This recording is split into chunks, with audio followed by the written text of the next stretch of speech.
너 집 넘기려고 계획 세운 거 다 들었어. 내가 감히 내 등 뒤에서 이럴 수 있어? 그럼 어머님은요? 손주들 생각도 안 하세요? 그냥 다 혼자 가지시겠다는 거예요? 안녕하세요. 여러분은 가족에게 모든 믿음을 맡겨본 적 있으신가요? 때로는 가장 가까운 사람이 가장 큰 상처를 줄 수도 있습니다. 하지만 그런 상처 속에서도 우리는 사랑과 희망을 찾을 수 있습니다. 제 이야기를 통해 눈물과 웃음이 교차하는 삶의 여정을 함께 해주세요. 작은 행복 속에 숨겨진 큰 의미를 발견하게 될지도 모릅니다. 안녕하세요. 제 이름은 미선입니다. 이제 나이 70을 훌쩍 넘겼네요. 인생을 살면서 저는 늘 생각했어요. 세상살이에 폭풍우가 몰아치는 순간이 있어도 결국엔 비가 그치고 해가 다시 뜨는 날이 올 거라고요. 하지만 때로는 그 폭풍이 너무도 거세서 다시 일어설 수 없을 것 같았던 적도 있었죠. 가장 아픈 건 그 폭풍이 믿고 의지했던 사람들로부터 시작될 때입니다. 1970년대 중반, 제가 30살이 되던 해였어요. 그때까지는 남편과 두 아들 덕분에 나름 평범하고 행복하게 살고 있었어요. 서울 외곽의 작은 마을, 이름은 지금 기억조차 가물가물하지만 그때 저희는 작은 단칸방에서 살았어요. 남편은 건설 현장에서 일했고 저는 틈틈이 집안일을 하면서 아이들을 돌봤어요. 큰아들은 6살, 막내는 이제 막 걷기 시작한 어린아이였죠. 남편은 항상 말했어요.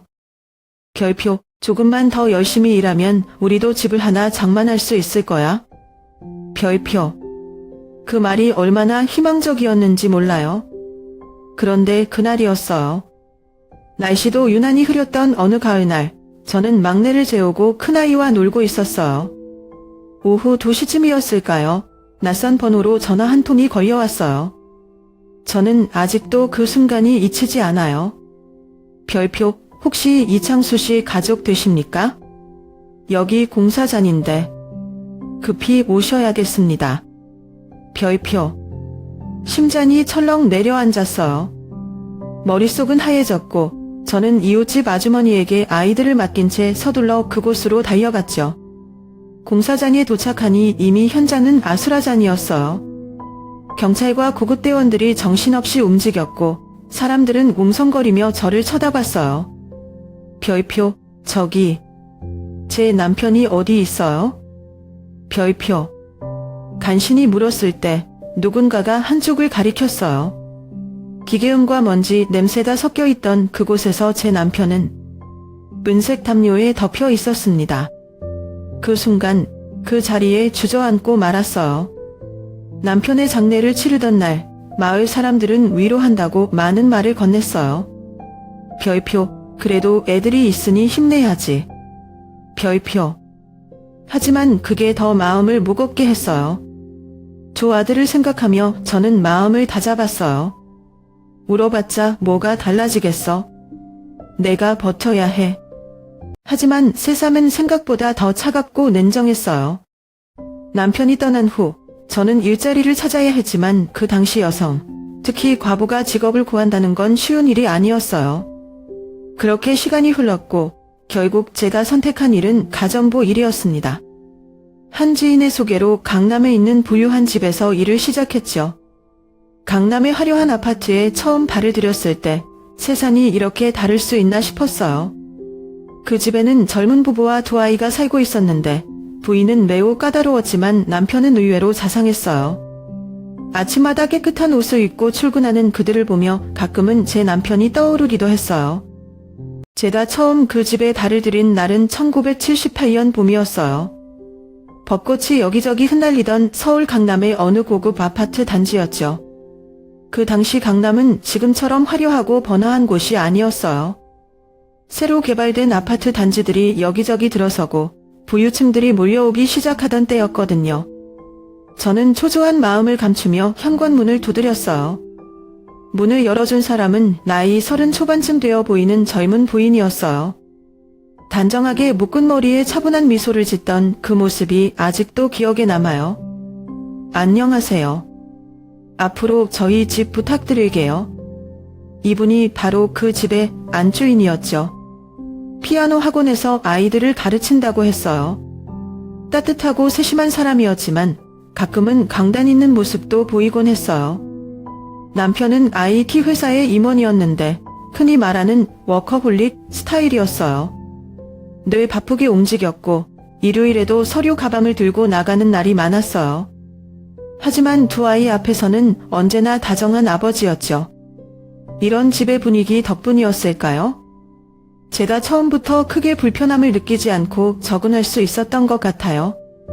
처음 일을 시작하고 몇 주가 지났을 때 작은 사건이 하나 있었어요. 그날은 제가 정신없이 바쁘게 움직이느라 점심을 건너뛴 날이었는데 저녁 준비를 마치고 나서야 부인이 다가와 조용히 물었어요. 오늘 점심은 드셨나요? 저는 얼떨결에 그냥 바빠서 못 먹었어요 라고 답했죠. 그러자 부인이 갑자기 냉장고에서 김밥 한 줄을 꺼내주면서 말했어요. 앞으로는 절대 굶지 마세요. 건강이 먼저니까요. 그 김밥이 왜 그렇게 눈물나게 고마웠던지 그때부터였어요. 이 집에서 저는 단순히 가정부가 아니라 사람으로 대접받는다는 느낌을 받기 시작한 게요. 가장 잊지 못하는 일은 막내 아들이 갑자기 아프던 날이었어요. 그때 아이는 열이 심하게 나서 응급실에 실려갔는데 병원비가 걱정돼서 발만 동동 구르고 있었어요. 제가 힘없이 출근해서 말없이 청소를 하고 있자 부인이 눈치채고 물었죠. 무슨 일 있으세요? 망설이다가 사정을 털어놓자 부인이 잠깐 나다더니 봉투 하나를 내밀었어요. 이거 병원비에 보태세요. 걱정하지 말고 얼른 가보세요. 그 봉투 안에는 제 예상보다 훨씬 큰 돈이 들어있었어요. 저는 한사코 거절했지만 부인은 이렇게 말했어요. 가족이 아플 땐 돈 걱정보다 사람이 먼저예요. 그날 밤 병원에서 막내를 돌보며 저는 한참을 울었어요. 남의 집에서 일하는 처지에 이런 따뜻함을 받을 거라곤 생각지도 못했거든요.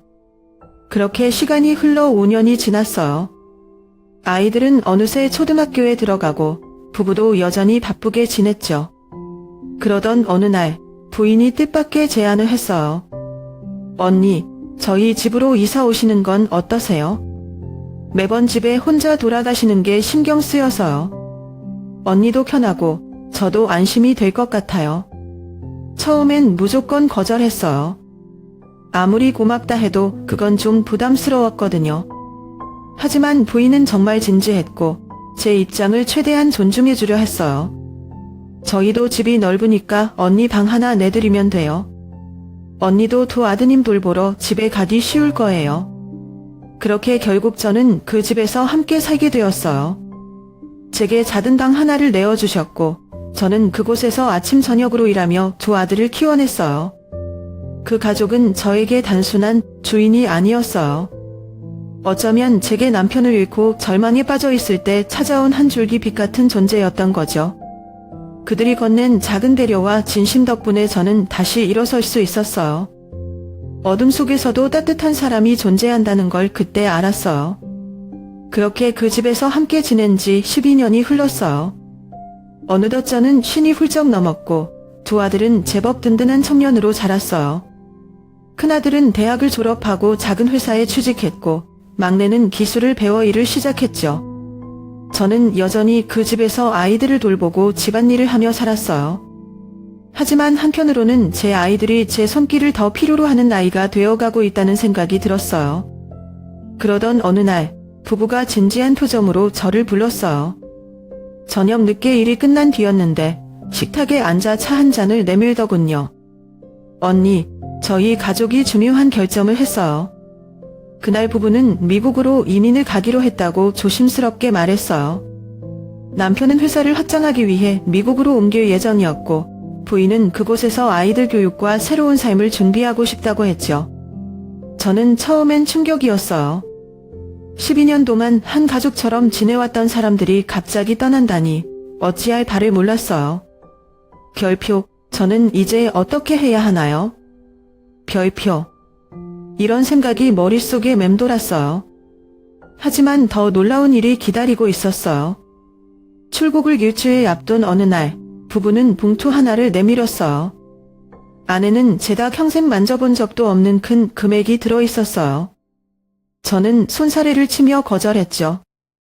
이건 너무 과해요. 저는 그저 해야 할 일을 했을 뿐이에요. 하지만 부인은 제 손을 꼭 잡으며 말했어요. 언니는 저희 아이들을 친엄마처럼 돌봐주셨어요. 저희가 이렇게 편하게 살 수 있었던 것도 다 언니 덕분이에요. 이 돈은 언니의 희생과 수고에 대한 작은 보답이에요.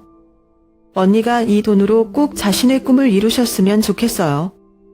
남편도 한마디 덧붙였어요. 새로운 시작을 준비하시는데 도움이 됐으면 좋겠습니다. 이제는 언니도 언니의 삶을 살아야죠. 그날 밤 저는 방에 돌아와 한참을 울었어요. 제 인생에서 누군가에게 이렇게까지 감사를 받은 적이 있었던가 싶었죠. 그 돈을 손에 쥐고 며칠을 고민했어요. 하지만 두 아들이 제 손을 꼭 잡고 말했어요. 엄마, 우리 함께 시작해봐요. 이제 우리도 도울 수 있어요. 그렇게 저는 남서울에 있는 작은 가게 자리를 얻었어요. 장소는 번화가에서 조금 떨어진 동네 시장 골목이었지만 월세가 저렴하고 주위에 사람 사는 냄새가 나는 곳이었죠. 메뉴는 제가 제일 자신 있는 칼국수였어요. 남편이 생전에 좋아했던 칼국수를 떠올리며 국물을 내고 반죽을 했습니다. 처음에는 장사가 쉽지 않았어요. 하루에 손님이 서너 명 오는 날도 있었고 칼국수를 남기고 가는 손님을 보며 속상하기도 했죠. 하지만 제 두 아들이 저를 많이 도와줬어요. 막내는 직접 시장에서 신선한 재료를 골라오고 큰아들은 손님 응대를 맡았어요. 가게를 연 지 2달쯤 되었을까요? 어느 날 동네 아주머니들이 하나둘 찾아오기 시작했어요. 아줌마 칼국수가 정말 맛있네요. 국물이 진짜 시원해요. 그날부터 입소문이 나기 시작했고 점심시간이면 줄을 서는 날도 생겼어요. 손님들이 가게를 나가며 웃으며 잘 먹었습니다 라고 말할 때마다 마음이 뿌듯했죠.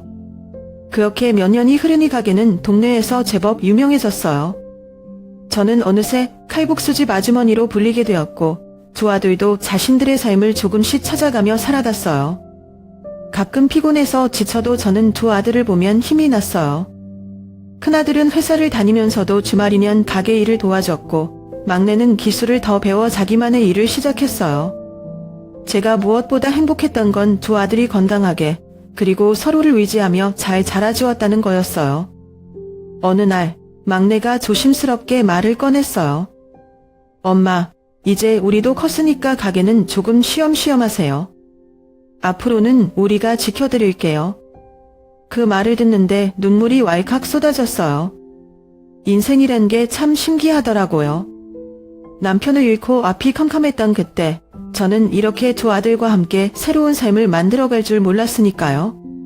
시간은 1990년대 초반으로 거슬러 올라갑니다. 제 막내 아들은 결혼 후 인천에 있는 큰 철강 공장에서 일하기 시작했어요. 결혼 후에도 자주 저에게 전화를 걸어왔죠. 엄마, 요즘 일이 좀 많긴 한데 괜찮아요. 열심히 해서 엄마도 좀 도와드리고 우리 집도 잘 꾸려갈게요. 그런 말을 들을 때마다 저는 흐뭇했어요. 아들이 결혼 후에도 가족을 생각하며 성실하게 사는 모습이 대견했거든요. 막내 아들의 목소리엔 항상 활기가 넘쳤고 저는 아들이 정말 잘 살고 있다고 믿었어요. 그런데 그 믿음이 산산조각 난 날이 찾아왔어요. 1994년 늦여름이었어요. 아침에 가게에서 일하고 있는데 전화벨이 울렸어요. 받자마자 들려온 건 제 막내의 며느리의 떨리는 목소리였죠. 어머님, 큰일 났어요. 왜 그러니? 무슨 일이야? 아, 그이가 공장에서 사고를 당했어요. 순간 머리가 하얘지고 손발이 떨렸어요. 저는 아무것도 묻지 못한 채 급히 버스를 타고 인천으로 향했어요. 가는 내내 입술을 깨물며 큰일이 아니기를 기도했어요. 병원에 도착했을 때 며느리는 이미 눈이 퉁퉁 부은 얼굴로 기다리고 있었어요. 어머님, 죄송해요. 정말 죄송해요. 그 순간 모든 걸 알아차렸어요. 저는 힘없이 무너져 병원 복도에 주저앉아 버렸어요. 사고는 공장에서 발생했대요. 무거운 철강돌이 제대로 고정되지 않은 채 떨어져 아들을 덮친 거였죠. 응급처치를 받았지만 너무 심각한 부상이었어요. 병원에 도착하기도 전에 이미 숨이 멎었다고 했어요. 침상 위에 누운 아들을 마지막으로 봤을 때 저는 숨이 막힐 것 같았어요. 평소 환하게 웃던 모습은 온데간데 없이 사라지고 차가운 몸으로 누워있는 막내를 보니 믿기지 않았어요. 이게 꿈이겠지. 아니면 그냥 내가 잘못 들은 거겠지. 하지만 현실은 너무나도 분명했어요. 아들의 차가운 손을 붙잡고 있자니 자연스럽게 어린 시절의 모습이 떠올랐어요. 막내는 어릴 때부터 유난히 엄마를 잘 따르던 아이였어요. 제가 바느질을 하면 옆에서 늘 매달려서 엄마, 나도 해볼래. 라고 제자이 되곤 했죠. 집안일을 도와주겠다며 장난삼아 부엌에서 어질러 놓았던 모습도 생생히 기억나요. 특히 아들이 초등학교 입학하던 날이 생각났어요. 그때 작은 가방을 메고 활짝 웃으며 제 손을 잡고 말했죠. 엄마, 나 학교 다녀올게요. 나도 이제 어른이에요. 그렇게 어린아이가 자라서 이제 한 가정의 가장이 되었는데 그 아들이 이렇게 허무하게 세상을 떠났다는 걸 어떻게 받아들여야 할지 모르겠더라고요. 장례식을 치르는 내내 저는 멍한 상태로 앉아 있었어요. 친척과 이웃들이 와서 위로의 말을 건넸지만 아무것도 들리지 않았어요. 며느리는 저보다도 더 큰 충격을 받은 모습이었죠. 평소 씩씩했던 아이가 제게 와서 오열하며 말했어요. 어머님, 저 어떡해요? 저는 이제 혼자 어떻게 살아가요? 그 말을 들으니 저는 더 이상 울 수도 없었어요. 아들을 잃은 것도 슬프지만 며느리의 상실감과 앞으로의 삶도 걱정됐어요. 걱정하지 마라.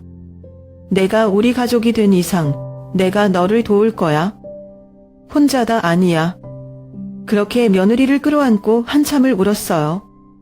막내 아들을 잃은 후로 제 삶은 이전과 같을 수 없었어요.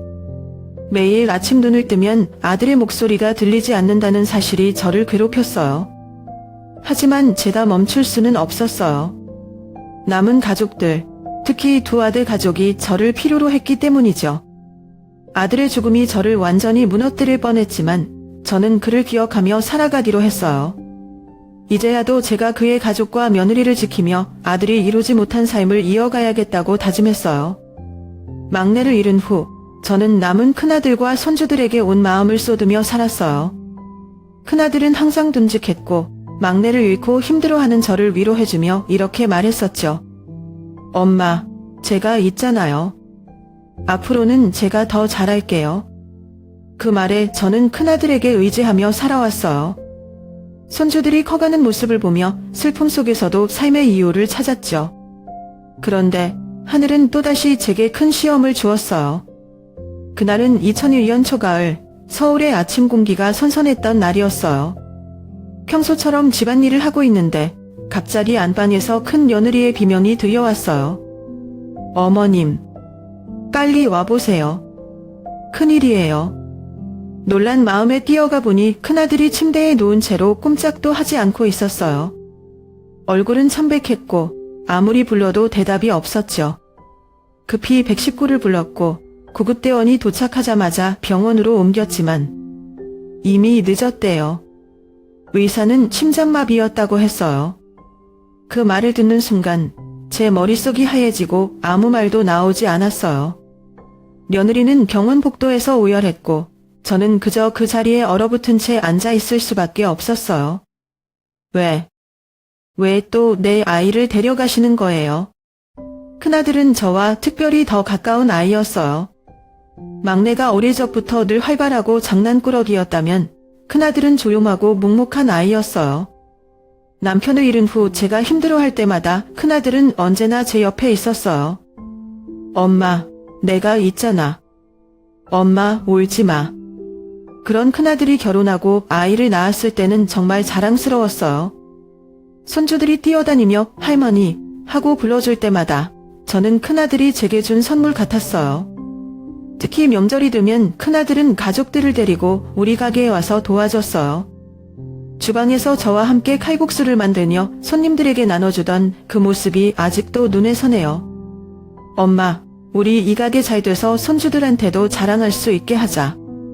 그렇게 말하며 웃던 큰아들의 얼굴을 이제는 볼 수 없다는 게 믿기지 않았어요. 큰아들이 떠난 후 며느리와 손주들은 저보다 더 큰 상실감에 빠졌어요. 며느리는 한동안 제대로 밥도 먹지 못하고 침대에서 나오지도 않았어요.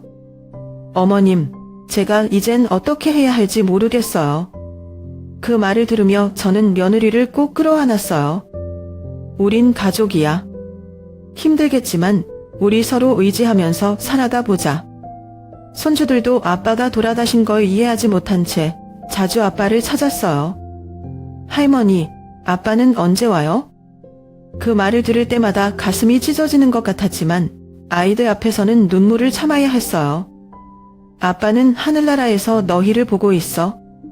항상 너희를 지켜줄 거야. 두 아들을 모두 잃고 나니 제 인생에서 가장 큰 조기둥이 사라진 것 같았어요. 하루하루 버티는 게 너무 힘들었죠. 하지만 그럴수록 저는 손주들에게 더 많은 시간을 쏟으며 살았어요. 아침이면 손주들과 함께 아침을 먹고 학교에 보내며 힘내! 라고 외쳤어요. 저녁에는 며느리와 함께 잠을 보고 손주들이 좋아하는 음식을 만들어주며 그들 곁에 있으려고 했죠. 슬픔이 사라지진 않았지만 손주들의 웃음소리가 저를 버티게 해줬어요. 아이들이 뛰어다니며 할머니 하고 웃을 때마다 저는 속으로 생각했어요. 그래, 아들 둘은 내 곁에 없지만 이 아이들이 내 삶의 이유야. 저는 가끔 하늘을 보며 두 아들에게 말을 걸어요. 잘 있니? 엄마는 잘 지내려고 노력 중이야. 너희가 보고 싶어도 참고 있어. 너희 손주들이 엄마를 필요로 하거든. 아마도 저는 평생 두 아들의 빈자리를 채울 수 없을 거예요. 하지만 저는 그 아이들이 남긴 가족과 추억을 지키며 살아갈 거예요. 삶은 때로 너무도 잔인하지만 그 안에서도 우리가 붙잡을 수 있는 희망이 있다는 걸 느껴요.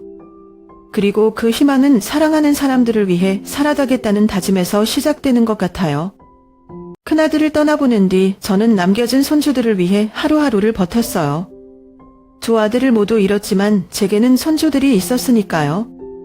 가끔은 큰아들의 사진을 바라보며 다짐하곤 했죠. 내 아이들은 내가 지킬게. 걱정 말고 편히 쉬어라. 큰며느리도 처음에는 저를 많이 챙겼어요. 힘든 상황 속에서 서로 기대며 살아가야 한다고 생각했죠. 아침이면 며느리가 저보다 먼저 일어나 차를 끓여주고는 말했어요. 어머님, 너무 힘들어하지 마세요. 저희가 있잖아요. 그 말을 들을 때마다 저는 큰며느리를 친딸처럼 믿었어요.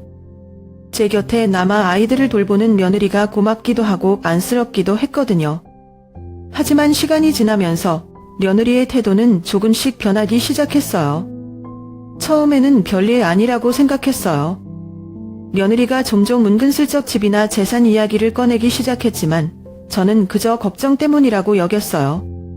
어머님, 요즘 집값이 많이 올랐다던데. 나중에 손주들 위해서라도 집을 미리 정리하는 게 좋지 않을까요? 아직은 괜찮아. 내가 여기서 손주들 보고 살면 되지. 그렇게 몇 번 말을 돌렸지만 며느리의 관심은 점점 더 노골적으로 바뀌었어요. 집을 팔아서 나누자는 이야기를 할 때는 기분이 조금 불편했지만 며느리도 나름의 사정이 있으려니 생각했죠. 그날은 평소처럼 며느리와 손주들이 아침을 먹고 학교에 간 뒤였어요. 저는 부엌에서 점심 준비를 하고 있었죠. 며느리는 안방에서 누군가와 통화를 하고 있었는데 평소보다 목소리를 낮추고 있더라고요. 원래 엿듣는 걸 좋아하지 않아서 신경 쓰지 않으려고 했지만 그날따라 귀에 꽂히는 말이 있었어요. 이제 곧 서류만 정리하면 돼. 시어머니도 나이 많잖아. 얼마 남지 않았어. 집만 넘어오면 우리도 편해지잖아. 걱정하지 마. 그 말을 듣는 순간 제 손에 들고 있던 나무 주걱이 바닥에 떨어졌어요. 며느리는 그 소리에 놀라 전화를 끊고 부엌으로 나왔지만 저는 이미 몸이 굳어버렸죠. 어머님, 뭐 하세요? 어디 안 좋으세요? 그 순간 며느리의 얼굴을 보는데 너무 낯설었어요. 그동안 저를 어머니라고 부르며 챙겨주던 사람이 맞나 싶었어요. 저는 아무 말도 하지 못하고 방으로 돌아와 멍하니 앉아 있었어요. 머릿속에는 며느리의 말이 계속 맴돌았죠. 얼마 남지 않았다. 집만 넘어오면 된다. 그 말을 듣고 나니 그동안 며느리가 왜 그렇게 집 이야기를 꺼냈는지 이해가 되더라고요. 제가 집을 정리하길 바란 것도, 손주들 걱정을 핑계 삼아 재산 이야기를 한 것도 모두 계획된 일이었어요. 믿었던 사람에게서 이런 대신을 당한다니 마음이 너무 아팠어요. 큰아들을 떠나보낸 슬픔을 함께 나눴다고 믿었는데 그 사람이 제 등을 돌려서 상처를 준 거잖아요. 며칠 동안 저는 잠을 이루지 못했어요.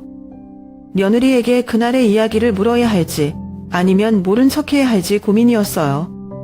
솔직히 말해서 며느리를 원망하는 마음도 있었지만 한편으로는 그녀도 두 아이를 키우며 얼마나 힘들었을까 싶었어요. 하지만 아무리 이해하려고 해도 그 말들이 머릿속에서 지워지지 않았어요. 이렇게까지 해서 집을 가져가고 싶었을까? 그동안 함께 나눈 시간과 정이 무너져버린 것 같았어요. 그래도 제가 가장 걱정한 건 손주들이었어요.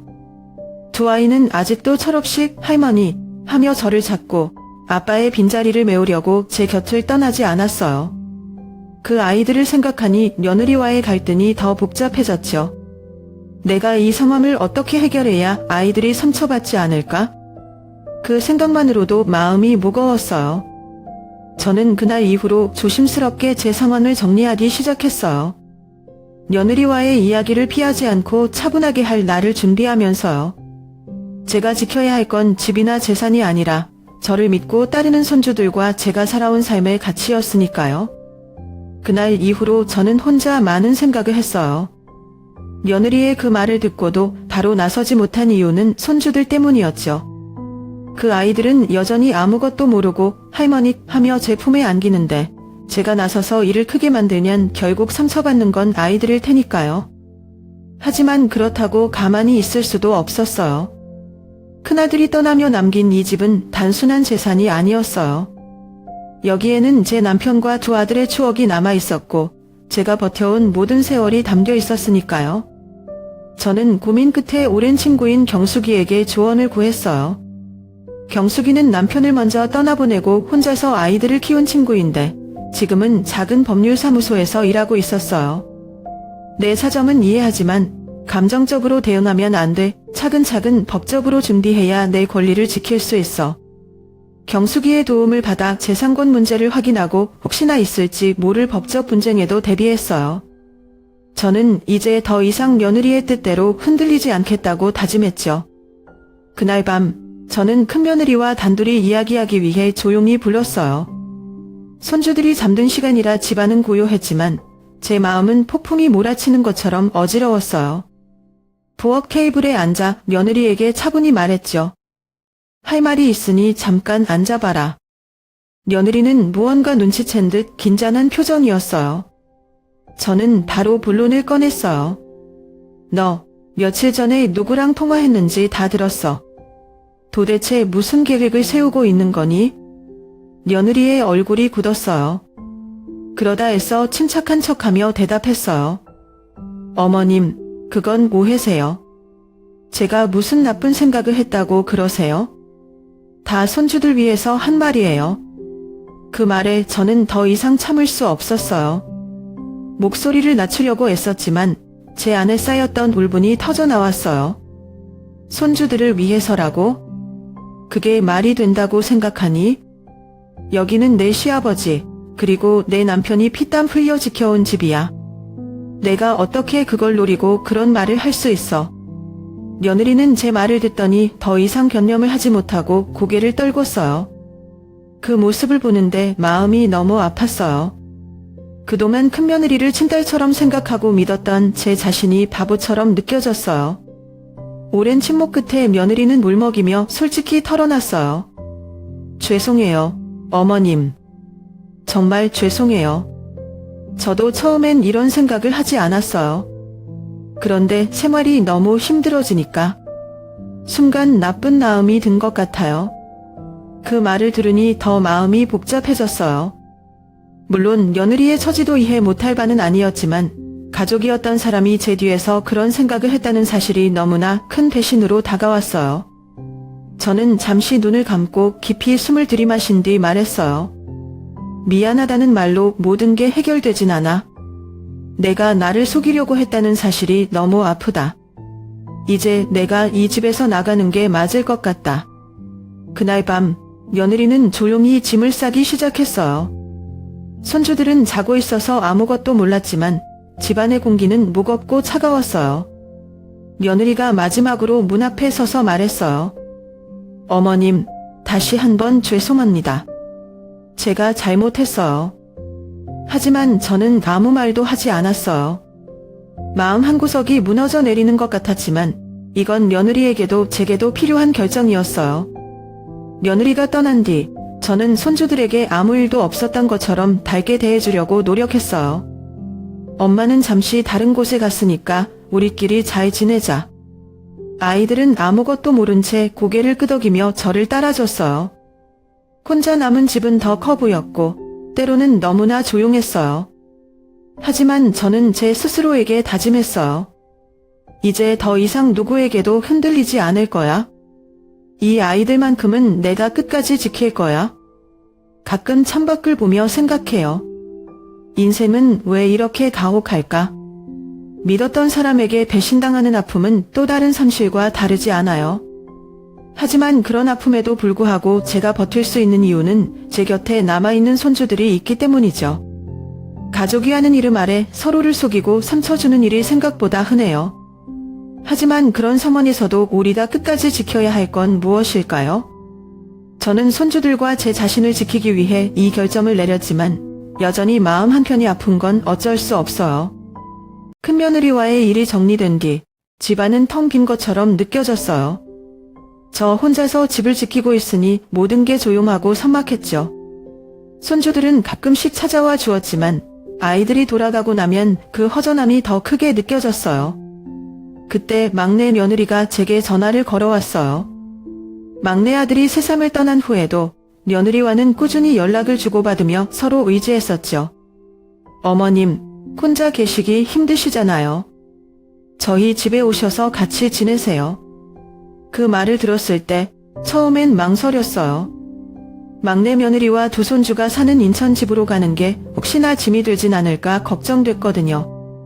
하지만 막내 며느리의 목소리는 단호했어요. 어머님은 제게도 엄마나 다름없어요. 여기 오시면 저도 든든하고 아이들도 할머니랑 함께 지낼 수 있어서 좋아할 거예요. 몇 날 며칠을 고민하다 결국 짐을 싸서 인천으로 향했어요. 오래된 집을 나서며 두 아들과 남편의 사진을 꼭 끌어안고 말했죠. 나 먼저 가볼게. 너희는 여기 잘 있으라. 인천 막내 며느리 집에 도착했을 때 두 손주가 현관문 앞에서 할머니 하고 뛰어나오더라고요. 손주들의 밝은 얼굴을 보니 가슴 한편이 따뜻해졌어요.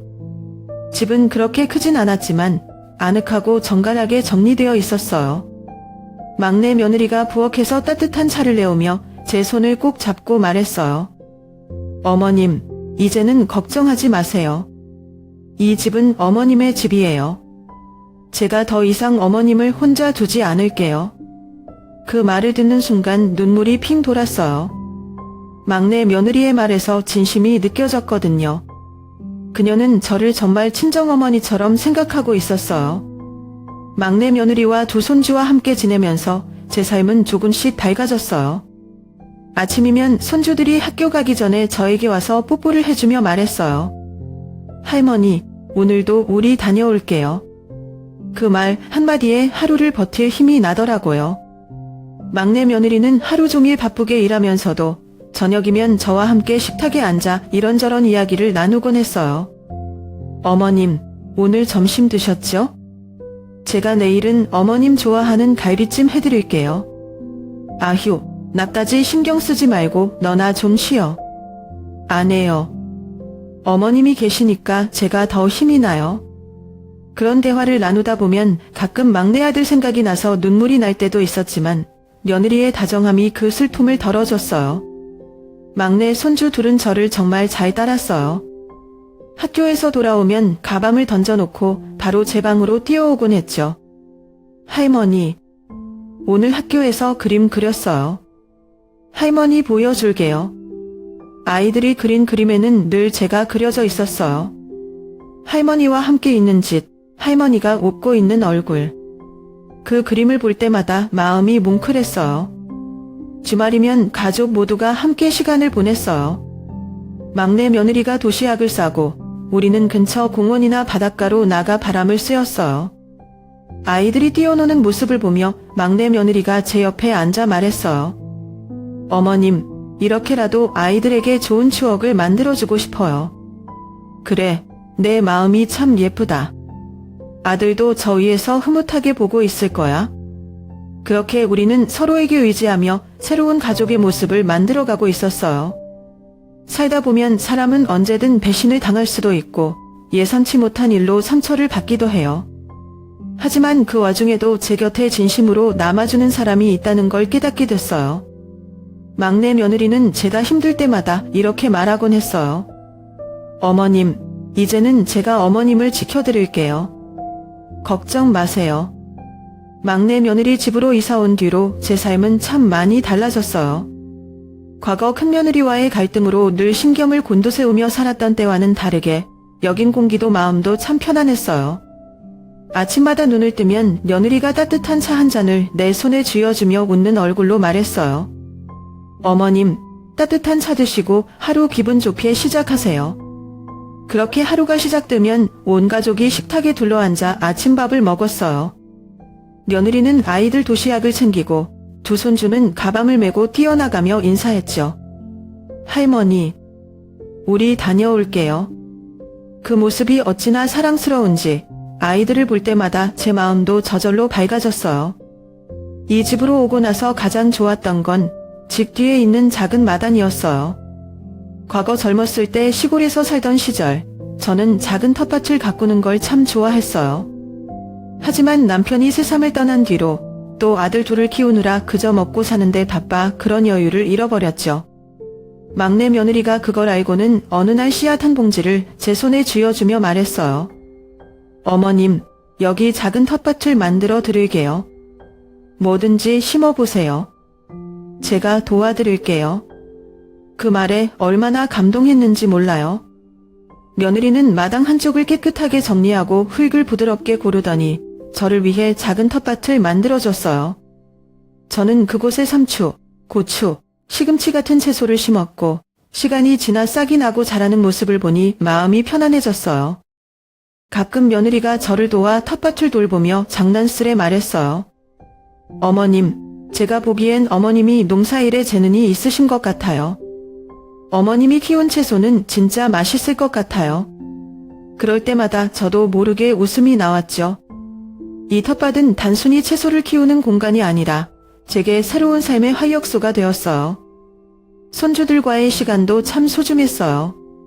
두 아이는 방과 후 집에 오면 제 방으로 달려와 할머니 하고 안겼어요. 저는 그 아이들이 얼마나 밝고 순수한지 볼 때마다 큰아들과 막내아들이 생각났어요. 주말이면 아이들과 함께 집 근처 공원으로 산책을 나갔어요. 공원에서 나무 그늘에 앉아 아이들에게 옛날 이야기를 들려주는 게 우리 가족의 소소한 즐거움이었죠. 아이들은 특히 자기 아빠들에 대한 이야기를 좋아했어요. 할머니, 우리 아빠가 진짜 멋진 사람이었어요? 그 질문에 저는 눈물이 나면서도 웃으며 대답했어요. 그럼. 내 아빠들은 정말 자랑스러운 사람들이었지. 힘들 때도 항상 웃으면서 살았단다. 아이들이 제 이야기에 눈을 반짝이며 듣는 모습에 제 마음이 따뜻해졌어요. 손주들에게 아빠의 이야기를 들려주는 건 제게도 위로가 되는 일이었어요. 이렇게 하루하루가 지나면서 저는 더 이상 과거의 상처에 얽매이지 않게 되었어요. 막내 며느리와 두 손주 덕분에 저는 새로운 삶의 의미를 찾았고 과거의 아픔을 조금씩 덜어낼 수 있었죠. 며느리는 항상 제게 다정하게 말했어요. 어머님, 제가 어머님을 보살피는 건 당연한 거예요. 어머님은 제게 친정엄마 같은 분이에요. 그 말을 들을 때마다 저는 정말 감사하고 또 미안했어요. 며느리가 이렇게까지 해주는 게 과분한 것 같았죠. 살면서 믿었던 사람에게서 상처를 받을 때가 있죠. 저도 큰며느리와의 갈등으로 많이 아팠고 두 아들을 잃으며 세상이 무너진 것 같았어요. 하지만 지금은 알게 되었어요. 내 곁에 진심으로 나를 아껴주는 사람이 한 명이라도 있다면 우리는 다시 일어설 수 있다는 거려. 막내 며느리와 손주들은 제게 그런 존재였어요. 그들은 제 삶의 위로이자 희망이었죠. 막내 며느리와 함께 살면서 저는 단순히 함께 사는 것을 넘어 진심으로 저를 챙겨주는 마음을 느낄 수 있었어요. 며느리는 단순히 물질적인 도움을 주는 게 아니었어요. 그녀는 제 마음을 읽고 제가 필요로 하는 것들을 누구보다 먼저 알아채곤 했어요. 어머님, 건강검진 예약했어요. 다음 주에 같이 가요. 요즘 날씨도 추운데 몸 잘 챙기셔야죠. 며느리는 제 건강을 늘 걱정하며 정기적으로 병원에 가자고 했어요. 저야 별다른 문제가 없으니 괜찮다고 했지만 며느리는 고개를 저으며 말했어요. 어머님이 건강해야 아이들도 마음 편하게 잘 크죠. 제가 꼭 챙길 거예요. 그 말에 괜히 눈시울이 뜨거워졌어요. 가족끼리 당연히 해야 할 일처럼 보이겠지만 그런 진심 어린 배려는 말처럼 쉽지 않잖아요. 며느리는 음식에도 늘 정성을 담았어요. 제가 피곤해 보이면 아침부터 부엌에서 소고기 미역국을 끓이며 말했죠. 어머님, 미역국 드시고 기운 내세요. 아침에 국물 먹으면 속도 편해지고 힘도 나잖아요. 그렇게 차려준 음식은 늘 맛도 좋았지만 무엇보다 며느리의 마음이 담겨 있어서 더 따뜻하게 느껴졌어요. 하루는 제가 몸이 무거워 보였는지 며느리가 직접 집 근처 시장에 가서 삼계탕 재료를 사왔어요. 주방에서 정성스럽게 닭을 손질하는 모습을 보는데 꼭 친딸이 저를 돌보는 것 같았어요. 어머님, 몸이 약해지시면 안 돼요. 어머님이 튼튼해야 우리 가족이 다 행복하잖아요. 그런 며느리의 모습을 보며 제 마음은 점점 더 평온해졌어요. 한 번은 단에서 혼자 사진첩을 꺼내 보고 있었어요. 남편과 두 아들, 그리고 함께 찍은 가족 사진이 담긴 앨범이었죠. 페이지를 넘기다 보니 어느 순간 눈물이 흐르기 시작했어요. 그동안 마음 한구석에 꾹꾹 눌러 담아두었던 슬픔이 터져나온 것 같았어요. 그때 며느리가 조용히 방으로 들어와 제 곁에 앉았어요. 아무 말 없이 제 손을 잡고 한참을 함께 있었어요. 어머님, 왜 울고 계셨어요?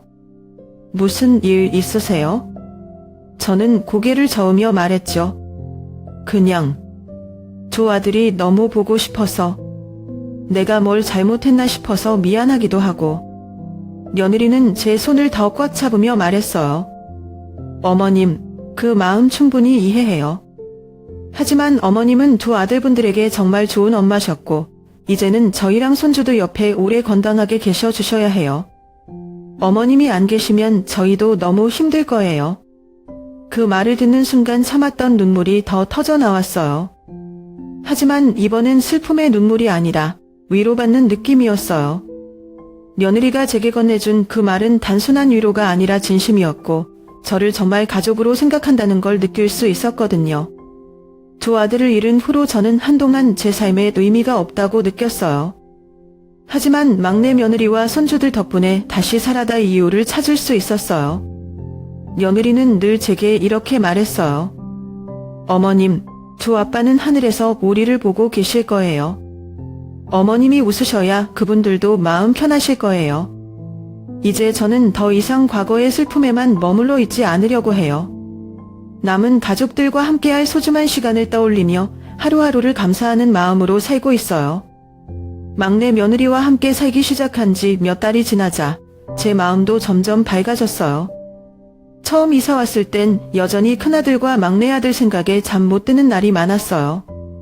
하지만 며느리와 손주들이 제 곁에서 따뜻하게 대해주고 늘 제 안부를 챙겨주니 조금씩 마음의 문이 열리더라고요. 막내 며느리는 늘 저에게 새로운 걸 해보라고 권했어요. 어머님, 이젠 어머님도 어머님 자신을 위해 살아야 해요. 그동안 너무 많이 희생하셨잖아요. 그 말에 저는 처음엔 그저 웃어넘겼지만 점차 며느리의 말대로 한 번쯤 저 자신을 위한 시간을 가져보는 것도 나쁘지 않겠다는 생각이 들었어요. 집 근처에는 작지만 활기 넘치는 노인회관이 있었어요. 며느리가 한번 가보자고 권해서 발걸음을 옮겼죠. 거기서 만난 동네 어르신들은 모두 다정하고 따뜻했어요. 어르신, 여기선 그냥 편하게 지내세요. 같이 김치도 담그고 가끔 소풍도 가고 그래요. 노인회관에서는 계절마다 김치를 담그는 프로그램이 있었는데 저는 여기서 정말 많은 걸 배웠어요.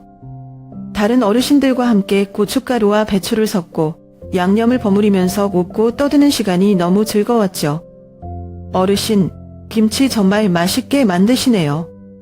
그런 칭찬을 들으면 제 기분도 좋아졌고 저도 오랜만에 누군가와 함께 무언가를 한다는 게 행복하게 느껴졌어요.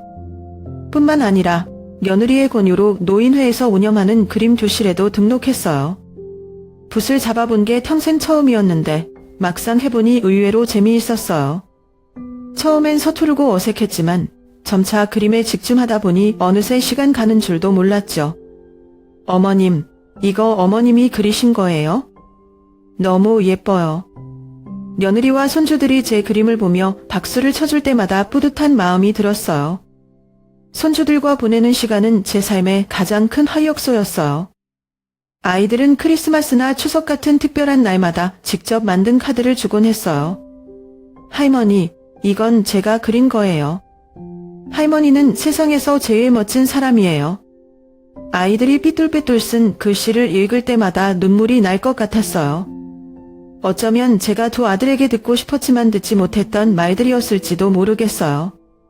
손주들은 또 종종 제게 장난을 치며 웃게 만들었어요. 하루는 둘째 손주가 갑자기 그림을 들고 와서는 할머니, 이건 제가 할머니 얼굴 그린 거예요, 하더라고요.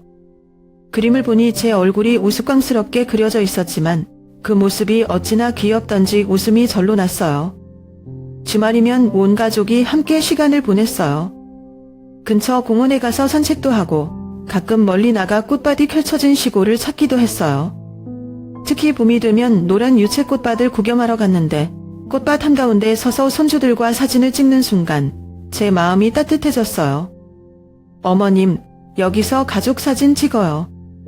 손주들이 카메라 앞에서 장난스럽게 포즈를 취하고 저는 그들을 바라보며 미소를 지었어요. 이런 시간이 제게는 정말 큰 행복이었어요. 물론 과거처럼 모든 가족이 모여 있지는 않았지만 여전히 곁에 있는 사람들과 함께 웃고 떠들 수 있다는 게 얼마나 큰 축복인지 느끼게 되었어요. 이제 저는 과거의 슬픔보다는 지금의 소소한 행복에 더 집중하려고 해요. 매일 아침 눈을 뜰 때마다 오늘도 손주들과 며느리 덕분에 좋은 하루를 보낼 수 있겠지 라고 생각해요. 며느리가 제게 자주 했던 말이 떠오르네요. 어머님, 지금 어머님이 행복해야 두 아빠도 하늘에서 웃을 수 있어요. 그러니 어머님, 더 자주 웃으셔야 해요. 그 말이 얼마나 위로가 되었는지 몰라요. 이제 제 인생의 긴 여정을 돌아보면 웃음과 눈물, 희망과 좌절이 한데 뒤섞여 있는 그림 같은 느낌이 들어요. 특히 가족과의 관계에서 저는 많은 것을 배웠어요. 가장 가까운 사람들이 때로는 가장 큰 상처를 주기도 하지만 또 그 가족들 덕분에 아픔을 이겨내고 다시 살아날 힘을 얻기도 하죠.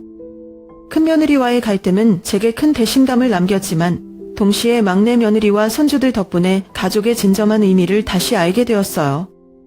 믿음이 깨졌을 때의 고통도 컸지만 그 신뢰를 다시 찾았을 때의 기쁨과 위로는 더 깊었어요. 제가 배운 가장 큰 교훈 중 하나는 인생은 결국 작은 순간들을 모아가는 과정이라는 거예요. 손주들이 뛰어와 할머니 하며 웃을 때, 막내 며느리가 정성스럽게 끓여준 미역국을 먹을 때, 공원에서 꽃을 보며 산책할 때, 이 모든 순간이 모여 제 하루를 채우고 제 삶을 풍요롭게 만들어 주었어요. 특히 가족들과 함께 식탁에 둘러앉아 따뜻한 밥을 먹는 시간이 얼마나 소중한지 저는 이제야 제대로 느껴요. 과거에는 그저 당연한 일로 여겼던 이런 일상이 사실은 가장 큰 축복이라는 걸 알게 되었죠. 하지만 한편으로는 사람을 믿는다는 것이 얼마나 어렵고도 중요한 일인지 깨달았어요. 큰며느리와의 일 이후 저는 한동안 누구에게도 마음을 열지 못했어요. 또 배신당하면 어떡하지 하는 두려움이 저를 지배했거든요. 그런데 막내 며느리가 제게 보여준 진심 덕분에 저는 다시 마음을 열 수 있었어요. 그녀는 늘 제게 진솔했고 제가 흔들릴 때마다 버팀목이 되어주었어요. 저는 그제야 알았어요. 별표, 신뢰는 무조건적인 것이 아니다. 시간을 통해 증명되고 쌓여가는 것이라는 거요. 별표. 여러분은 어떻게 생각하세요? 모든 사람에게 마음을 열어야 할까요? 아니면 어느 정도의 경계심을 가져야 할까요? 제 생각에 중요한 건 신뢰를 줄 만한 사람과 그렇지 않은 사람을 구별할 줄 아는 지혜를 기르는 것이 아닐까 싶어요. 이제 제 삶은 조금씩 안정되어 가고 있어요. 두 아들의 빈자리는 여전히 크지만 그 아픔 속에서도 저는 남은 가족들과의 시간을 더 소중히 여기며 살고 있어요. 막내 며느리와 손주들이 제 곁에 있다는 사실이 제게는 큰 위안이 돼요. 앞으로도 쉽지 않은 일이 생기겠죠. 하지만 저는 이제 더 이상 두려워하지 않으려고 해요. 과거의 경험들이 제게 가르쳐 준 게 있다면 그것은 바로 인생은 완벽할 수 없다는 것, 그리고 우리가 할 수 있는 건 그 안에서 작은 행복을 찾아가는 거라는 사실이에요. 여러분은 가족이나 가까운 사람에게 상처를 받은 적이 있나요? 아니면 그들로부터 위로와 힘을 얻은 적이 있나요? 저처럼 신뢰에 대한 고민을 한 적이 있다면 여러분은 어떤 선택을 하셨는지 궁금해요. 결국 우리는 완벽하지 않은 사람들과 함께 살아가야 하잖아요.